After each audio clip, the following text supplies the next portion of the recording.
I'm deeply concerned that we are now going to have a court that lacks public confidence, is highly politicized, and with that, I'll observe the moderator's rule of being brief, which I've already violated. Oh, well, thank you, Richard. Can I make a question? A comment, Vicki, yes or no? Yes. I want to make a broader comment about the Supreme Court generally, which is ACB is in a great and I think terrible tradition, which is somebody who has very little real world experience. She is a law professor and has been on the Seventh Circuit Court of Appeals for only 3 years. So her whole world is theoretical and hypothetical and intellectual, and it is not about real people. And you look at RBG, on the other hand, RBG was a very skilled litigator. She knew how to take issues that affected people and bring them in front of a court for decision. As Richard said, one of her famous cases was bringing a case in favor of a widower who was denied survivor benefits because he was a man instead of a woman. She didn't take the woman's case, she took the man's case. Justice O'Connor, as I said, was plucked from obscurity, but I think acquitted herself very well over her many years in the court. But one of the things people forget about her was she was the majority leader of the state Senate in Arizona. The only woman who has ever done that, and this was in the 70s, or maybe even early 70s. So she was a political powerhouse in the sense of how do you deal with people? How do you solve problems? How do you move an agenda and that sort of thing? And really, there's nobody else on the court except for Justice Sotomayor, who's been down in the trenches. You know, she's been a prosecutor and she's dealt with the issues that actually affect people. Chief Justice Roberts spent a lot of time in private practice, but it was a very white shoe kind of, corporate high-end kind of thing. And I think it's really too bad that we don't have people on the Supreme Court and that we are continuing not to get people on the Supreme Court who have real world experience. The most we can say about people like Kavanaugh, Gorsuch, and so on, is that they probably served in some legal capacity in a Republican administration where their job was to further a particular ideological point of view instead of representing people and understanding how the law affects them. So I find that to be discouraging in terms of the trend of who the justices are these days. And I've got to agree on that. And it's, in fact, I had an argument with the court, and Sandra Day O'Connor asked practical questions. And it was like, oh, okay. She and others came from different viewpoints and presented perspectives that were critical, both in their argument, in the public arguments, and more importantly, in that conference where the decisions occur. And with ACB, you're right. She has this very narrow life experience. But even within that life experience, for example, not to know that the Supreme Court doesn't operate under the Code of Judicial Ethics and that recusal is completely in the power of the individual justice, that's Justice 101. She didn't know it. And that's the kind of thing I'm talking about. And I take your point very well, Rich. And to pivot back to Chuck's comment on the real world, one thing that ACB does have in the real world is she was one of the lawyers representing Bush in 2000 against Gore and brought a case that got 637 ballots back into being counted for Republicans in Florida specifically, where the margin was less than 600 in difference. And that act alone may have been seen as tipping the balance. So while I wholeheartedly agree that she lacks real world experience, her limited real world experience does include being an advocate on elections in a case that where many people feel that the court selected the President Bush rather than allowed the electoral process to continue. And finally, I would say she would not only be a Bush v. Gore lawyer joining the court, but she would be the third Bush v. Gore lawyer joining the court, in addition to Chief Justice Roberts and Justice Kavanaugh. We're going to talk about packing the court one way or another, and also criteria for the court before we finish this. And I think that relates to some of this because of President Trump being able to nominate 3 judges, and one of them, Amy Coney Barrett, he was the one who put her on the bench. And it almost makes me think, should a president be able to nominate somebody he himself put on the bench to then elevate that person to the Supreme Court? So maybe there should be more criteria. Also, I have to go back to an earlier comment about Kamala Harris and ACB, both keeping in mind that they have to have a certain persona for the public. And that they can't be strident or aggressive, or they'll turn off the American public. And of course, we saw such a great example of this in that this time around, as opposed to the Kavanaugh hearings, Senator Harris was very careful to project an acceptable, nice woman persona. And of course, I think ACB has done a great job of that. I have to admit though, Rich, I'm on your side. I think she'll be a lightweight on the court, but that's all in the future.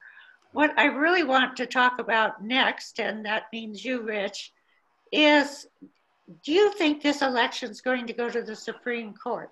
Obviously, that's not how elections should be decided. Myself, I'm rather optimistic when I see all these lines of people waiting to vote, that it won't happen. But tell us how the election might end up in the Supreme Court, drawing on the Florida case and what that might mean. Basically, if we recall Bush v. Gore, it was a mistake. The court itself realizes it was a mistake to jump in, but it was something that definitely happened and was a political decision in many ways. Analysts have looked at it, and I've looked back at the articles about Bush v. Gore since then.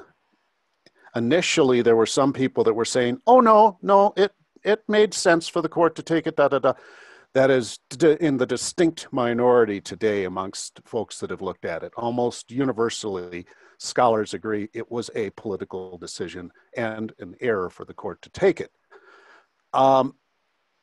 That case, however, and the fact that the court jumped in, and now the fact that you have, well, assuming ACB goes forward, you will have 6 conservative justices on the court, leaves you with this.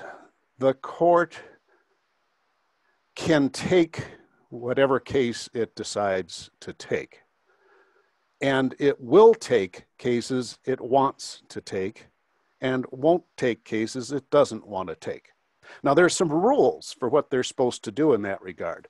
They're supposed to look at, for example, splits in the circuits. That's not going to happen with this kind of, well, it could. You could have some circuit splits, one court going one way, or one circuit going one way, one on another, over mail-in ballots, for example, or over allowing votes to be counted after Election Day that are postmarked by Election Day. There are a lot of issues out there, and they can all be framed in federal constitutional terms. Whether the court takes a case will be up to the court. I think there will likely be, my prediction again, the court will likely be ruling on at least one case involving the election.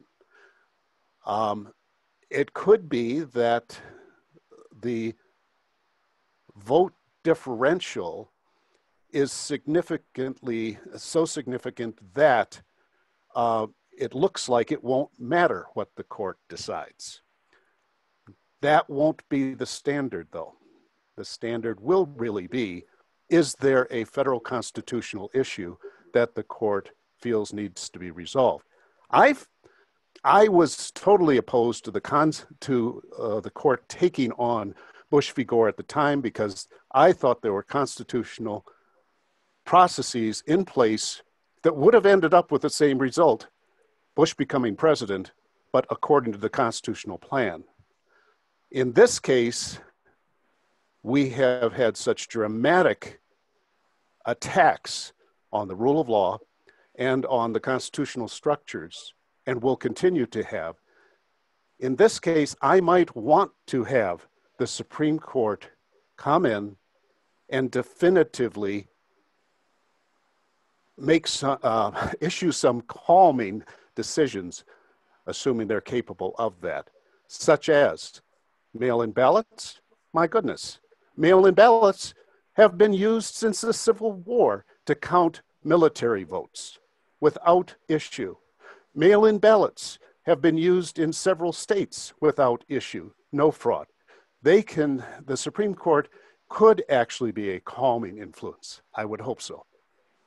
Well, Rich, let me jump in and just ask you and Chuck if you think a new ACB on the court should recuse herself as a result of the manner in which she's being voted in during the voting process. I'd say yes. Chuck, go ahead.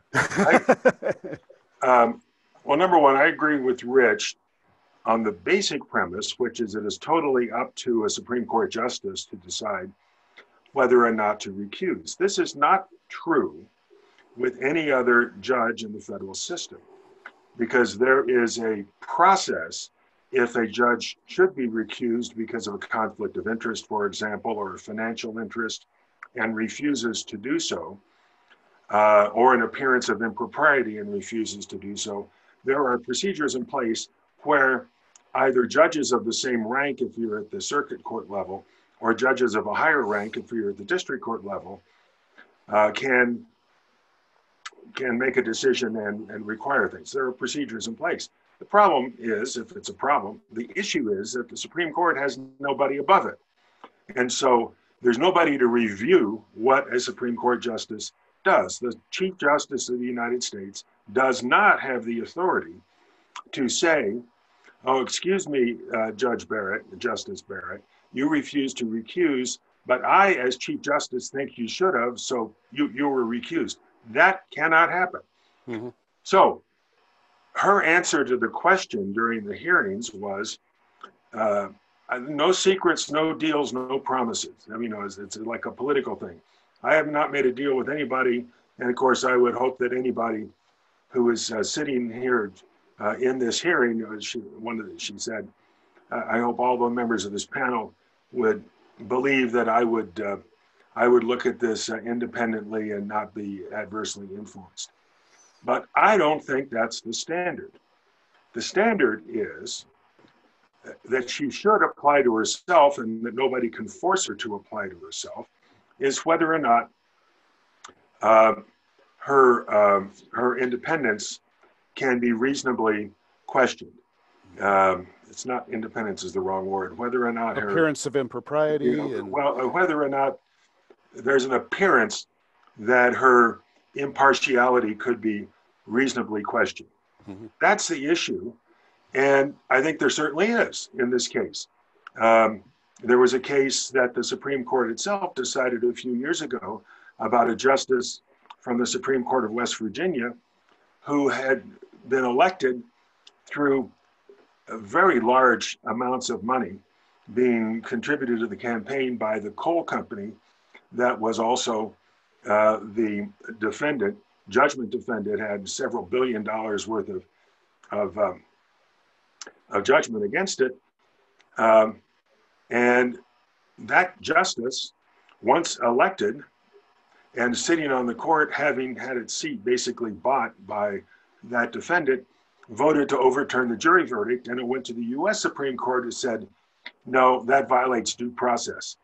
That violates the due process of the other party to the case by essentially allowing my opponent to purchase the judge, to choose the judge who was going to make the decision.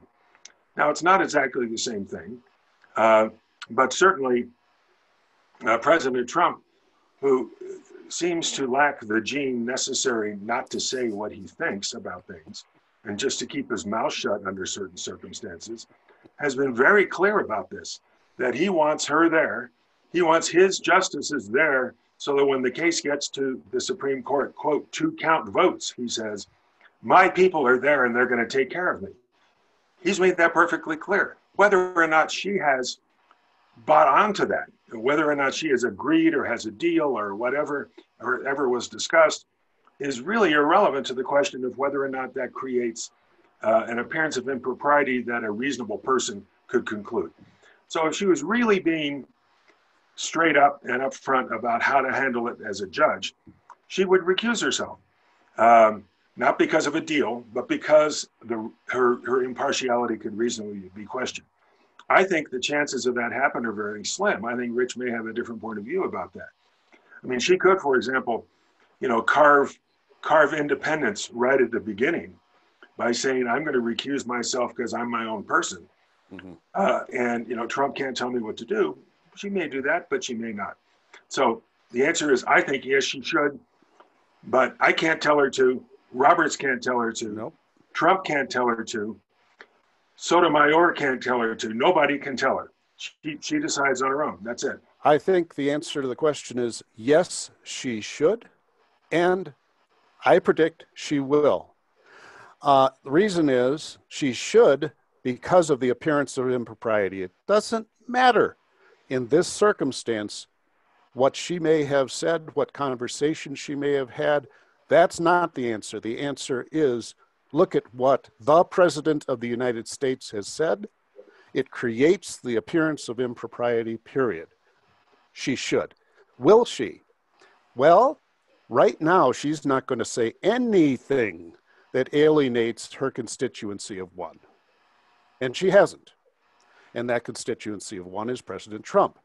If she does go on the Supreme Court, she will have a lifetime appointment and will not be bound to anybody, including President Trump. At that point, she's looking at several decades on the court. I think she starts establishing her own reputation by saying that election case, I'm off it. And she could depend on the other justices to handle whatever occurs. I don't think she has a political agenda in this election in any way. I don't see that in her.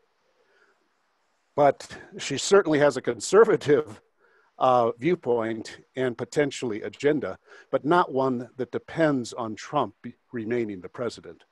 But remember, those of you who want to be reassured by what Rich just said, he has said he's terrible at predictions. That's right. Several well, times. Let me add two points of consideration without prediction. The first is, since it will be a 6-3 court, she could recuse herself while still having a conservative majority of 5-3 making a decision. So her vote may not be determinative necessarily, and that could influence her desire to recuse to establish her reputation. Cutting in direction of Chuck's comments on the appearance of impropriety, we have the remarks of Michael Cohen, who would say that Trump doesn't tell you exactly what to do directly, but he communicates in a way that you know what he wants to happen and then expects it to happen. And that creates a heightened sense that if she were to vote and side with Trump, that even if she was true to her words to the Senate and had not made a deal or been told to do something, that she's still operating in an environment that corrosively suggests an outcome that is complied to by the beneficiary of her being the nominee of Trump. I didn't know you'd be citing an expert, Richard. That's very good, Michael Cohen. Well,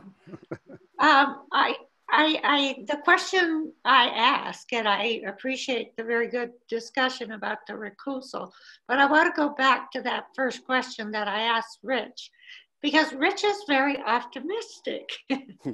And yet he did say that he thought that the election, some part of the election would reach the Supreme Court. Mm-hmm. So I want to change that a little bit and ask Chuck if he thinks that the election will be decided by the Supreme Court. Well, unlike Rich, I don't think it will reach the Supreme Court because, I mean, let's look at precedent here. You have to have an incredibly close election. You know, if there's no case or controversy, the Supreme Court has to decide cases or controversies. That's what it says in the Constitution. There's no case or controversy if, in fact, the decision of the Supreme Court would not affect the outcome, it seems to me.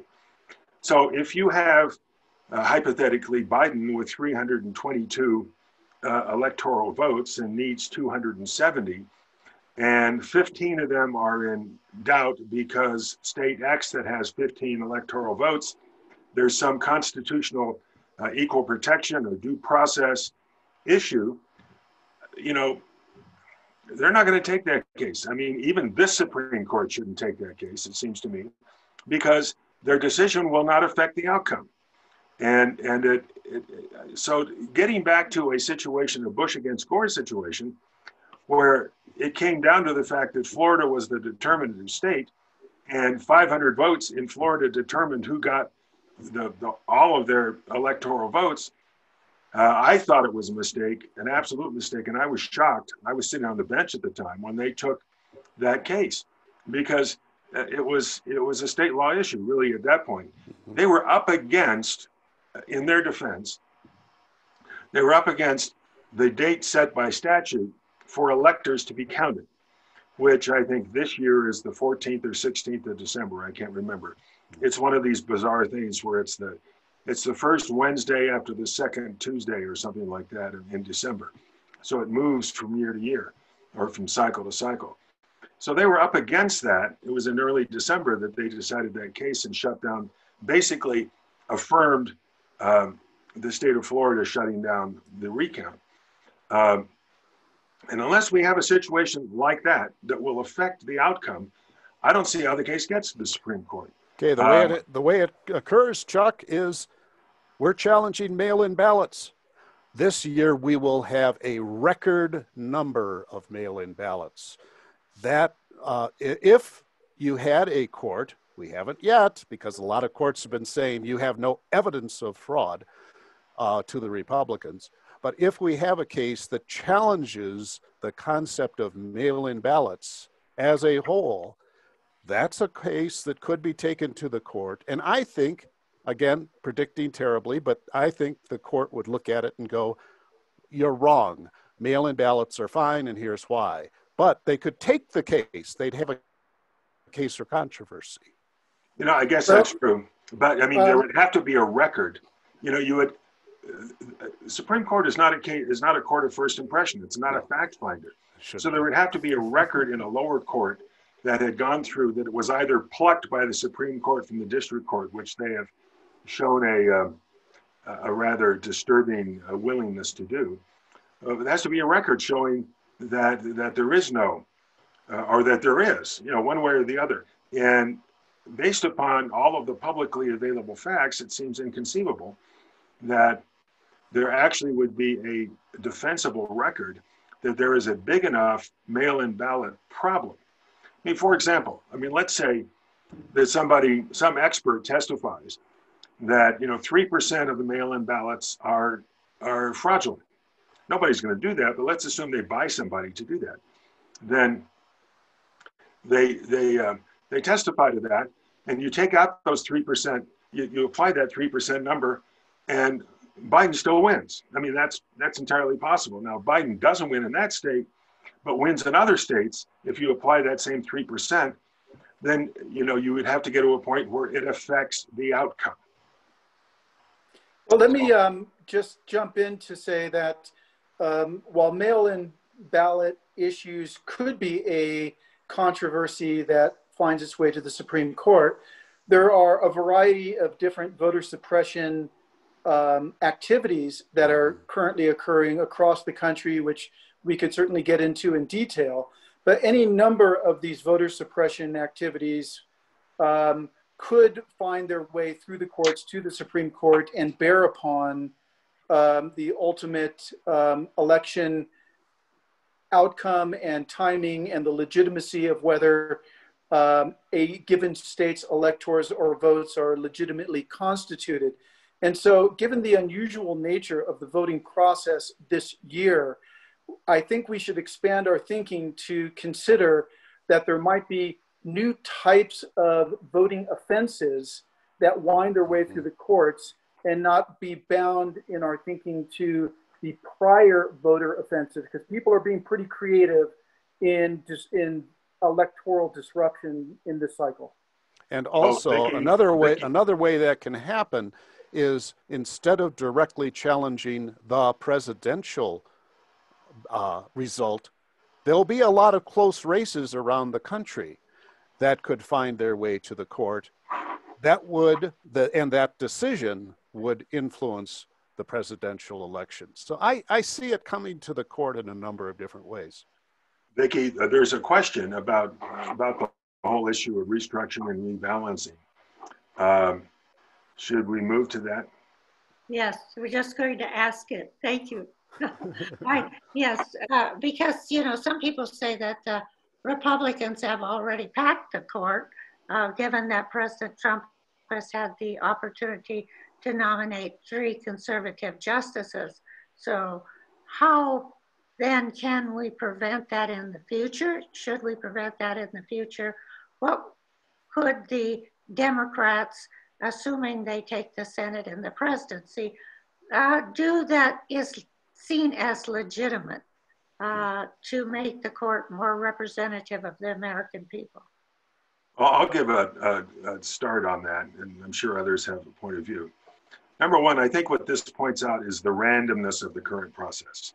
When you look at President Trump in fewer than 4 years having 3 nominees, you look at President Carter over 4 years had 0 nominees. Mm-hmm. You look at President Clinton over 8 years had only 2.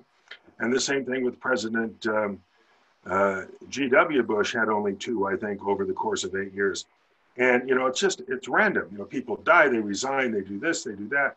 And as a result, the court, which is becoming increasingly ideological, unfortunately, now is almost a crapshoot. Who's going to die? Who's going to resign? Mm-hmm. I think Kennedy resigned because he knew that Kavanaugh, his former law clerk, was in the pipeline. I don't think either Scalia or Ginsburg wanted to die, but they didn't have much choice, as it turned out. So it strikes me as so random. So one thing to do would be to think about how to can you limit the president's ability to make nominations consistent with the Constitution, or could you put term limits on Supreme Court justices so that there is some turnover? Could you, like they do in some states, could you require that there be a pool of 3 or 5 proposed judges who have been vetted and meet qualifications, who cannot all be from the same political party? There are a number of things like that. Number one, what the Constitution says is that there shall be one Supreme Court and such inferior courts as Congress sets up. So every other court, the courts of appeal, the district courts, any other court, has been created because Congress is given the authority to do so in the Constitution. And then it says those justices and judges, kind of says those together, shall serve during good behavior and will be paid a compensation that cannot be reduced, so-called compensation clause. The political parties can't say, I don't like these judges, so I'm going to cut their salary in half. That's unconstitutional. So does that mean, for example, that you could say to somebody, or you could change the system and say, we're going to appoint Supreme Court justices for a term of a certain number of years. Virginia McCallum suggests 18 years, which is one that I've heard too. Mm-hmm. And then what happens? Well, I guess it's arguably constitutional to set up a system where you appoint somebody to the Supreme Court for 18 years, and then they still have a lifetime appointment after that to serve on lower courts. But it's a close question. I mean, to me, it tilts more just from the language of Article 3, Section 1, it tilts more towards saying, no, you're either appointed as a justice or a judge, the way the language reads. But, that's a possibility. Certainly, it is a possibility to add judges and justices. Mm-hmm. Add 3, add 4, add 5, and Congress can do that anytime. And this notion that you have to have 9 justices, it's kind of amusing, actually, to hear the Republicans say you have to have 9 justices. We have to respect that norm. They finally found a norm they wanted to respect. That's the only one I think they've found. Certainly not, not nominating and confirming a judge, within 2 weeks of the election. That's not a norm that they want to worry about. But, that's certainly a possibility. There were 10 justices during Lincoln's time. There were 6 during Adams, and 5. I don't remember all the numbers. And it settled at 9 in 1869 because at that time there were really no active circuit courts of appeal. And what was happening was the Supreme Court justices would ride circuits and go around and hear these cases. So they had to have enough justices to be able to hear the lower cases in addition to the Supreme Court cases. So that's a historical precedent that makes no sense at all today. Mm-hmm. When Roosevelt tried to increase the court to 15 judges and require judges at a certain age strongly suggest that they retire, that got shot down in Congress, so we never got to test whether or not that would have been constitutional. Well, and the thing with Roosevelt's court packing plan that really alienated the public was not so much the plan itself, although it had its defects and its definite opponents. It was FDR's deception about what he was doing and why he was doing it. That's what roiled folks even more. But just the plan itself, going to 15 judges rather than 9, it was not politically palatable because clearly this would allow the Democrats to overwhelmingly control the court. The court expansion idea that is currently being talked about would perhaps expand it to 11 justices. What would that mean? Politically palatable, perhaps, because 6 of the justices would be conservative. Potentially 5 would be liberal. I think if presented in that way, it may be politically palatable to expand it. And it is within the power of Congress to do it.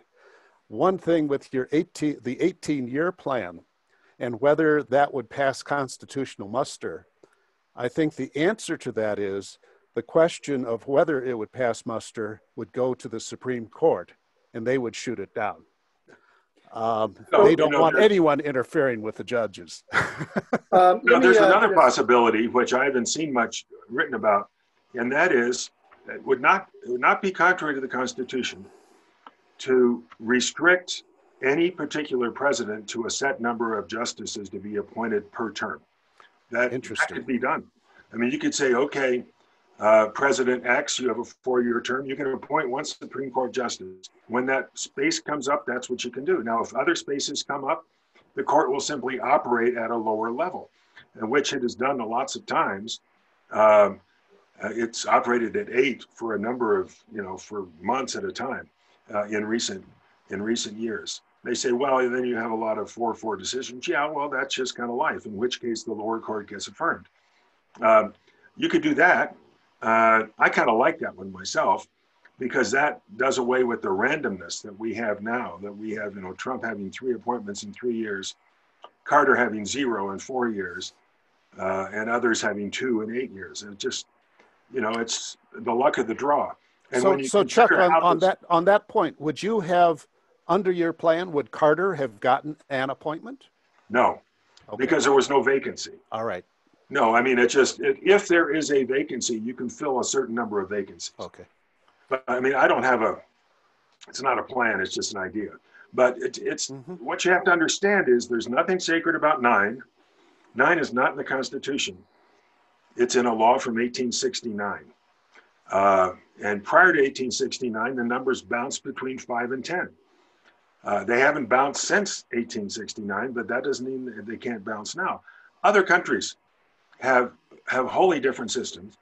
In Italy, for example, a friend of mine was a judge of the Supreme Court. I thought, well, that's pretty cool. Well, it turns out there were 250 judges on the Supreme Court that were divided into about 20 panels that had different substantive expertise. Like there was a labor panel, and there was an employment panel, and there was a tax panel, and so on. Then there was one kind of overarching panel for, really important cases. And that's where, en-banc decisions could go to this one panel. And he was later appointed as the president of a trial court in a relatively small, one of the smaller cities, Torino. And that was a promotion to go from the Supreme Court there. So, there are different systems. Germany's the same way. Germany's Supreme Court has... I'm going to call. Okay, sorry. Yeah, Vicki, could I make just one quick point on the subject? Yeah, Sandy is urging me to go to the questions because there are so many, and I don't want to cut any of you off, and especially Richard, since I know you want to comment, but I have a question, so I get to go first. Does the election, it probably goes to Rich, and how does the election end up in the court, in the representatives? I think, people are confused about this. They need to know about the different dates and what might come up. So Rich, you have only 2 minutes to tell us that. And after you tell us that, Richard, if you want to give us the final comment, I'll give it to you. So, Rich, tell us about to the House. So the possibility, the House comes into play in a couple of ways. One is, well, let's go to the one you're talking about, because there is the potential, and I'd say it's a low potential, but there is the potential that if there is a tie in the electoral votes, or no one has 270 electoral votes. That's the only option here, because we don't have any third parties that are going to grab electoral votes. It's going to be potentially Trump and Biden in a tie. In that case, or there's a state that does not certify its results by the good correction. So, of the certified electoral votes, those that are certified by the states, of the certified electoral votes, no one has 270 votes. In that case, it goes to the House to resolve who should become the president. And when that occurs, it occurs after January 6th, after the new House is sitting. So whoever is elected in November, whichever representatives are elected in November, would be the ones determining it. In that case, they vote by delegation, not individually. So Wyoming would have a vote. California would have a vote. Currently, the Republicans control 26 congressional delegations in the House, and I think it's 26-22. Potentially, the Democrats could end up controlling a majority of the delegations, and or it could be a tie again, because there's 50 states. There are a number of delegations where it is a one vote difference at this point between Republicans and Democrats. So the new House could be Democratic, but in that circumstance, right now, the Republicans control more delegations. It's another one of the profoundly anti-democratic provisions of our Constitution. Oh, and let me add, Nate Silver's site has been looking at all the different possible outcomes, 40,000 outcomes. They think a tie is very, very unlikely. Yeah, well, I think they should put Rich and Chuck on a panel to revise the Supreme Court. Now, Richard, was there something that you wanted to add quickly before we go to the question? Well, this was actually picking up on a question from Linda B., who was submitting that this administration has stolen 2 Supreme Court positions, and I was only going to observe that the objection to Supreme Court packing is that it uses raw political power to ideologically shift the court. And when you look at the way Mitch McConnell has run the Senate, he has used raw political power to ensure 2 Republican seats on the court. And so I think the objection in court packing by using raw political power for ideological reasons is presented directly in these 2 last appointments of ACB and Brett Kavanaugh. So I just wanted to respond to Linda B's question, which moves us into the Q&A phase, facilitating support for you, Vicki.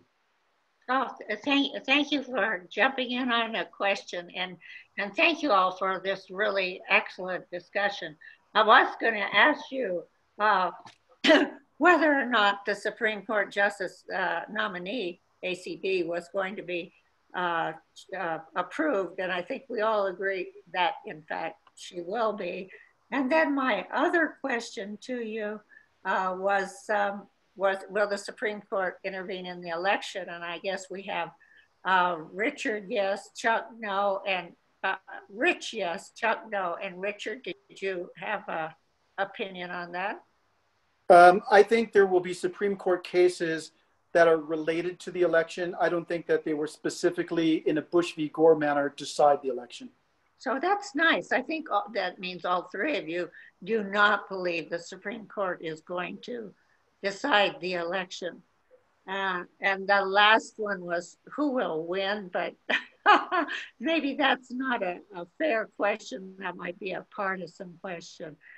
You know, one of the other questions is, can you put an age limit on justices to retire? Yes, yes. Now, there is something in the federal judiciary known as senior status. And there's a statutory provision that allows a judge and a justice, I may be subject to this, I have to look, that there's a so-called rule of 80. So that if a justice, once a judge, like a federal court of appeals judge, has reached the age of 65 and has a minimum age of 65 and has 15 years of service, 65 plus 15 equals 80, then that judge has the option to, quote, take senior status, which means they can still serve, they can hear cases, but they also have the ability to dramatically reduce their workload and still get paid the same amount, and as long as they do a certain amount of work, have the same staff and the same office and so on. It also works if you're 70 and 10, also works. If you were started when you were 70 and you served 10 years, but it's the rule of 80. Now, that's an option for a judge, and I think a Supreme Court justice has similar options where they can in effect, take senior status and be a retired justice, be called back to hear cases and so on. But it's very much an option. Now, whether or not, if the Congress were to pass a law that says, pick a number, at age 75, justices need to take senior status, and they will still have all the prerogatives of office, except they will free up a seat for whoever's the president to make an appointment, subject to whether or not there's a limitation on how many appointments you can make. Would that work? Well, they would still be serving during good behavior. Their compensation would not be reduced.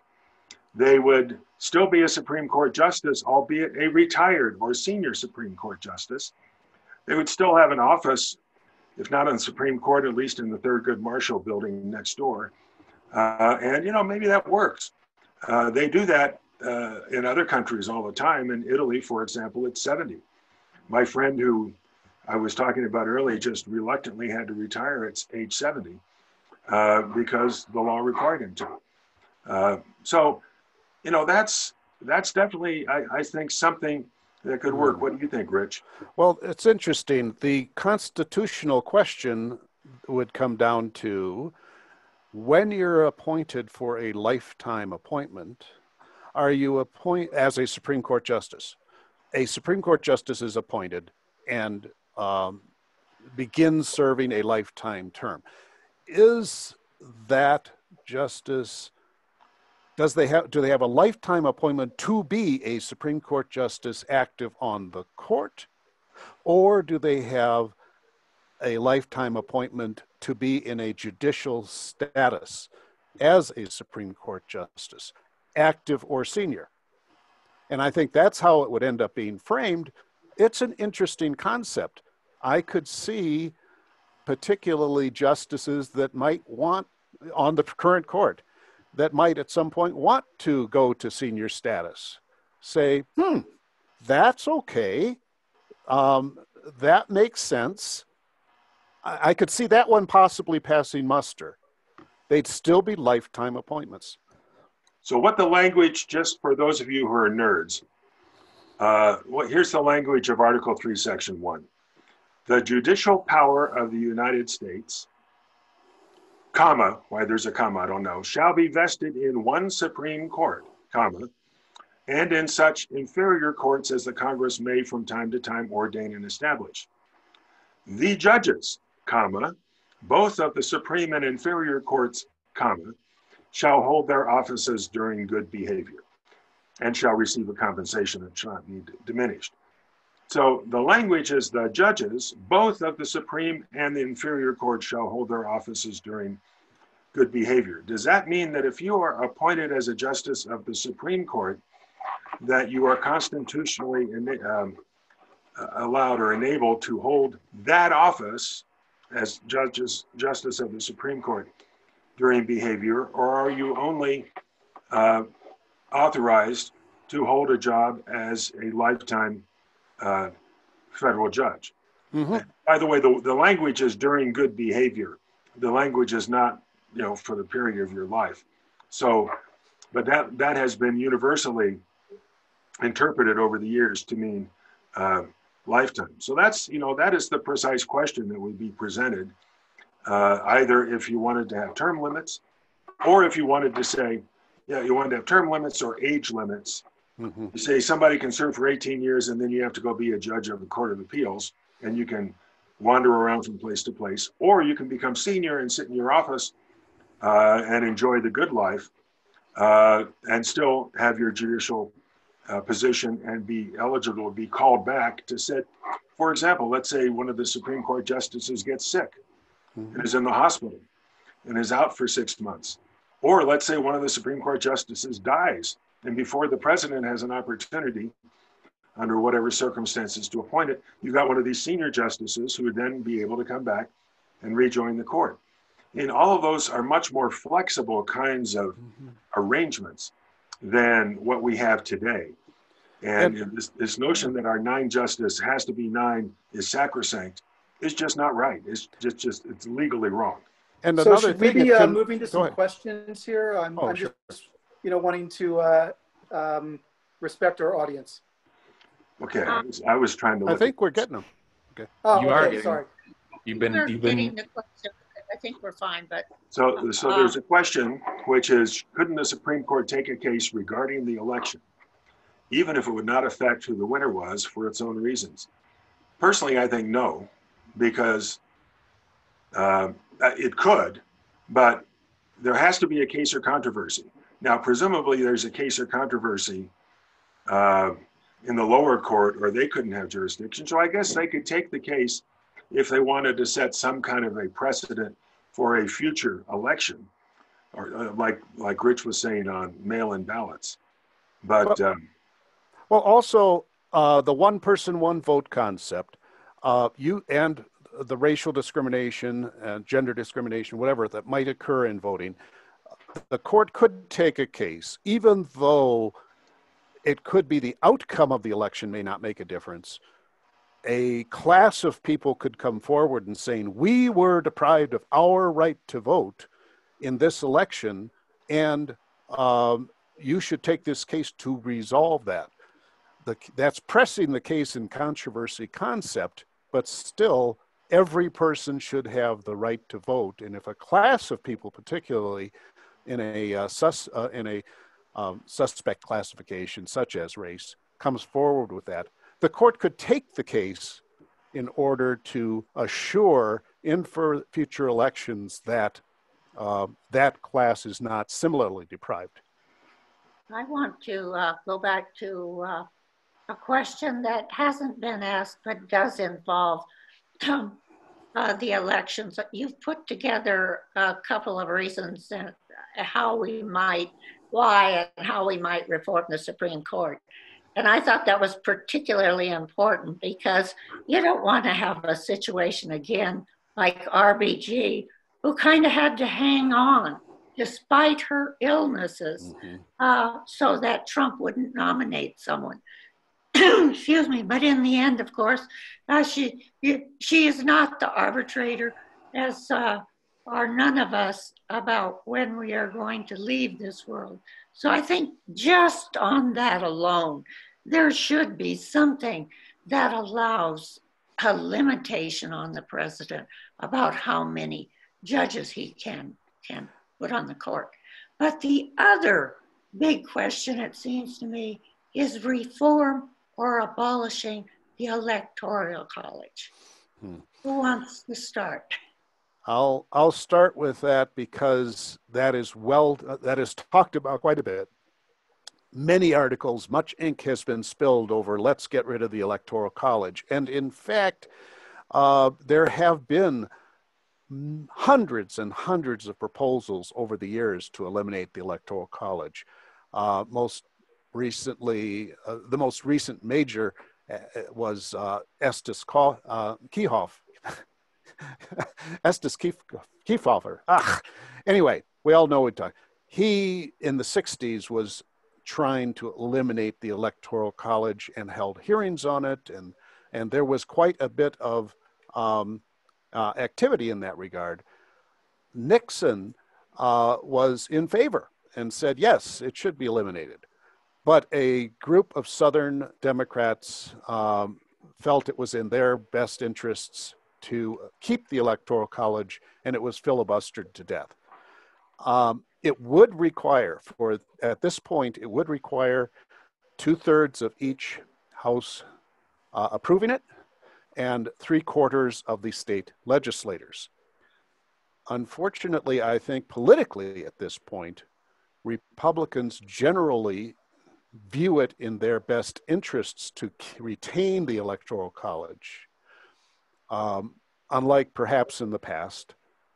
And so I don't see the numbers there.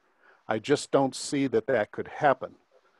There are a lot of alternatives for maintaining, okay, we can't get an amendment, but can we change the way things are done in order to make this more democratic, such as the National Popular Initiative, where states agree whoever gets the most votes throughout the country our electors will be bound to that candidate.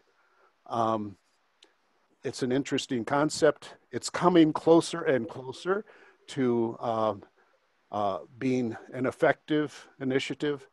Those type of things, I think, are far more realistic. I don't see abolishing the Electoral College occurring just from a political point of view. Well, and it's not only, Republicans versus Democrats, it's small states versus large states. The question is, whose ox is getting gored here? And the gorees are Montana, Wyoming, Rhode Island, which is primarily a Democratic state. Delaware. Think about Delaware. You go to Delaware, and it's basically, most of it's a suburb of Philadelphia, and corporate headquarters. And corporate headquarters. Yeah, or corporate headquarters, and the other part is like the Jersey Shore.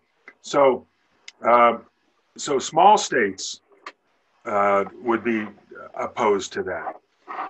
So what do you think? Is this national initiative constitutional? The reason I think it's constitutional is that the Constitution, the 12th Amendment basically, allows states to determine who their electors are going to be. And so if the states say our electors are going to be supporters of the winner of the national vote, is that constitutional? I'm sure that case would end up in the Supreme Court at some point because it's such a fundamental issue. But that's really the question. We recently had the case from the Supreme Court saying that states can basically punish or disenfranchise faithless electors. If they have rules in the state that say that you have to support whoever won, and some electors say, well, I'm not going to support X, I'm against X, I'm going to vote for Y, who's not either one, neither Republican or Democrat, can you do that? And if the state legislature has said no, then the answer should be no. I don't know if anybody else has an opinion about the constitutionality of this idea of binding individual states' electors based upon the national vote. The only other question that I see that we might be missing, and that's from Tom, who says, but is there anything in ACB's record to suggest she has ever gone against her overly conservative beliefs? I can't say I have seen any evidence of that. In other words, X, I believe, based on her personal religious beliefs, whatever, that she goes directly against it. I did see an analysis, however, that that she would that we haven't had real evidence on the Seventh Circuit of her voting in a way that comes from those religious beliefs. It has been more of a conservative agenda rather than one that comes from her religious beliefs. Well, and I think the main point is she's only been on the Seventh Circuit for 3 years. So there really has not been an opportunity for her to cut whatever that path is. I mean, that's one of the reasons they like her, is that she doesn't have a record that can be used against her. Well, she has a strong academic record, which was unsuccessfully used against her, so to speak. But I feel that in the nomination hearing that she certainly telegraphed religious bias in such areas as asking whether the Griswold case, which permits contraception, to be viewed as settled case law. And she, on several cases involving well-established precedent, has refused to comment as to the extent to which they are precedent or for which there would be stare decisis. And in so doing, much as with the climate change example given earlier, there's things that I think fundamentally many Americans considered as settled that she was unwilling to concede as being settled, which appears to open the possibility that she would insert her judgment into areas that would be consistent with what we know of her personal and strong conservative bias. I perceive that, though, the Griswold thing as hewing to the script. And her script is, do not give any of these folks any substantive information that would get in the way, much like Brett Kavanaugh did. And then once on the court, that person can become a justice.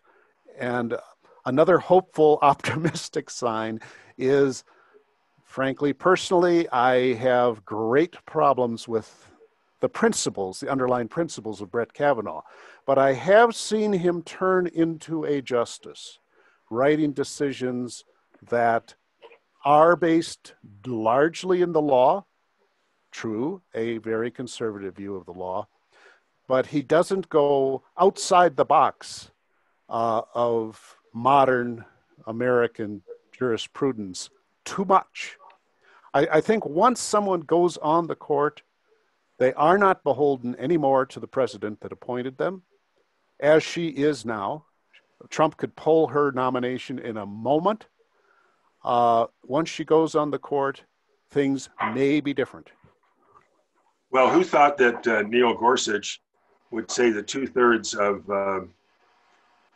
of Oklahoma, in fact, is an Indian reservation, which is, one of his recent decisions. There are a couple of other questions. We're running out of time, Vicki. One of them is, Virginia asks, is it possible to adjust the Electoral College in accordance with population discrepancy between the various populous states and the more rural states? The problem is that the Electoral College is defined as the same number of representatives, which in fact are allocated by population and can change every 10 years through the census, and 2 senators. And under the Constitution, everybody has 2 senators, whether you're Wyoming or whether you're California, New York, Texas, or Florida. So you add the 2 senators to all of the other folks, and that's how you get the Electoral College of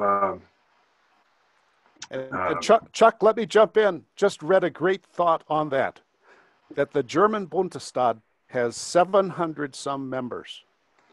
There is nothing limiting the members in the House to the ones they are now. We could have a much larger House, which would mean a much larger pool of Electoral College members. And that's another possible reform that would make the House more democratic as well, by having the proportion of people being represented at a much small d democratic.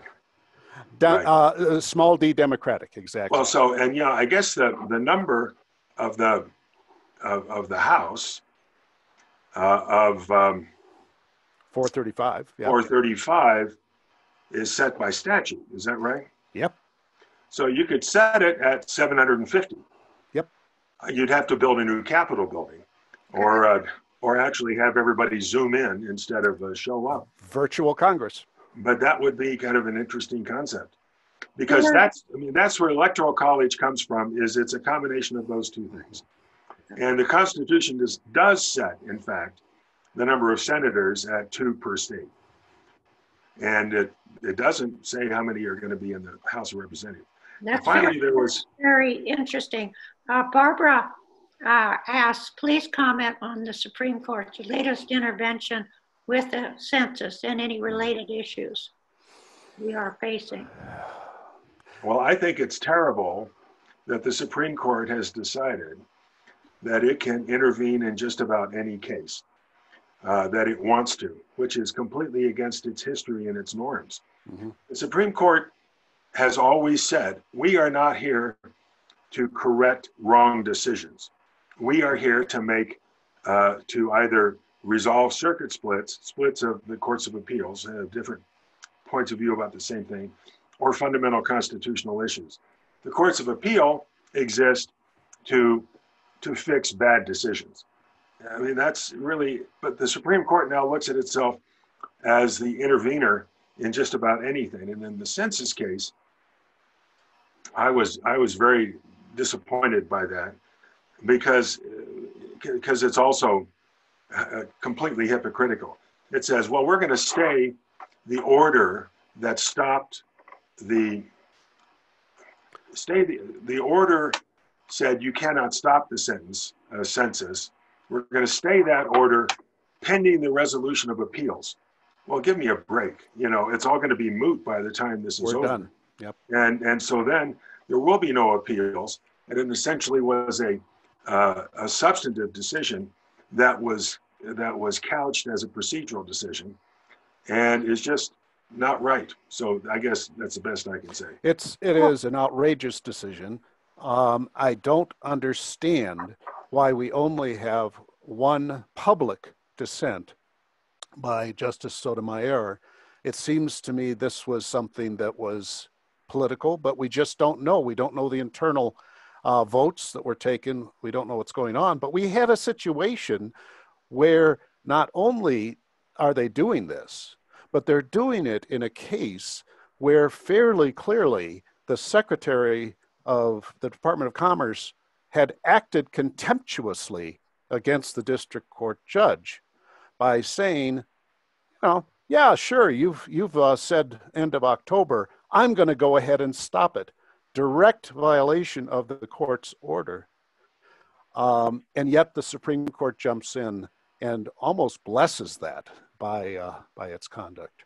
I'm going to take the moderator's prerogative by winding this up with a question to Richard about how do you think the international community is enjoying its watching of the American elections?